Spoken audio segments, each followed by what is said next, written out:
నాగర్ కర్నూలు జిల్లా ఉప్పునుంతల మండలం కొరటికల్ గ్రామంలో గత కొన్ని సంవత్సరాలుగా పెండింగ్లో ఉన్న కొరటికల్ టు కంసానిపల్లి లింకు రోడ్డు నేడు ప్రారంభమైంది.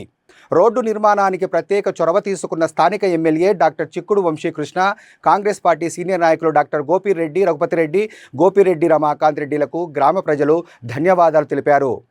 ఈ కార్యక్రమంలో AMC director Gopireddy Ramesh Reddy, Congress party నాయకులు కొప్పునూరి జంగయ్య, మాజీ ఉప సర్పంచ్ కృష్ణయ్య, యువజన కాంగ్రెస్ మండల జనరల్ సెక్రటరీ గుడ్ల సర్వ హరీష్, బిఎల్ఓ శ్రీకాంత్, శ్రీశైలం గ్రామ పంచాయతీ సిబ్బంది తదితరులు పాల్గొన్నారు.